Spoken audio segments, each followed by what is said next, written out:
Alright, so this is the new setup here. A-tone DMR radio charging. This does the local airport, the Pro 2005. These crystal scanners, this one was set to EMS, but there's too much noise on the HVAC system. So I don't run that radio typically.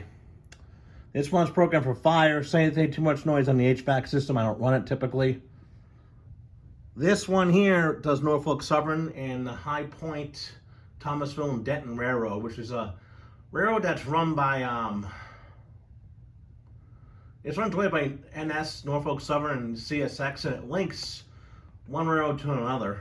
I don't know which one, I'm not really from the area. Weather Radio Cube, it's not operable, but it does work. I don't have it plugged in, no batteries in or anything. This is the speaker for the Wi-Fi radio. This is the 2-meter radio. This is the Wi-Fi radio, circa 2009-ish, or 2006-ish. It runs the Worcester County, Southern Worcester County, I think it's called South Central Worcester County Communication Center, Dispatch Center.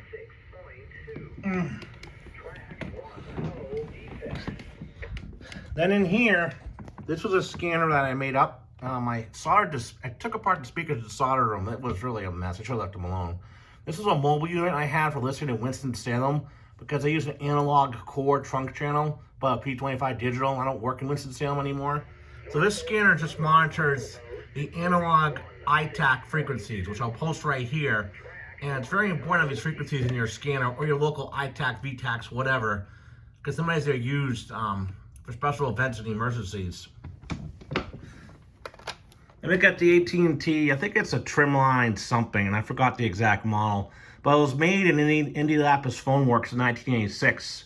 It was one of the last groups of telephones, not this one in particular, but that era was the last time I made telephones in the U.S. Used to make all the telephones in the U.S., amazingly or not. Then they moved over to Singapore. Now it's all China, pretty much. Still works, and so it got the off-hook tone. Got a nice steady dial tone there. It's hooked up to a VoIP system. And over here we got a screwdriver I got to pick up. An old speaker that has to go into storage.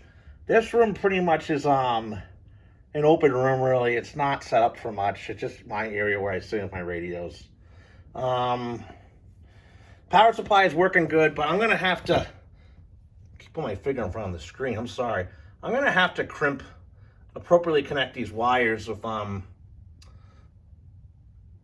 do you call them? Spade connectors or something, because I don't like the way this is going here. Maybe I'll order some Anderson power poles or something, but I think you need a special tool to install those, and I'm not getting into all that. I'm not going to spend, this isn't like this is going to be in some ham radio emergency communications comm center or something, just for me. And that's about it. The antennas, well, this antenna is an aircraft antenna. I don't really use it. It's supposed to be mounted to the wall like this. Kind of shittily mounted. This antenna is a spare antenna, not used.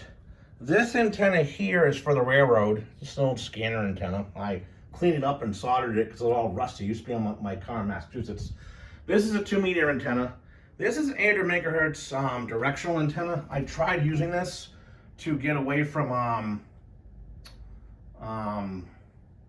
having to use the unications for everything. Because at one point I had 2 unications because it was so busy in Salisbury.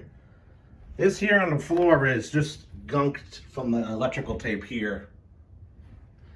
And that's really about it for this.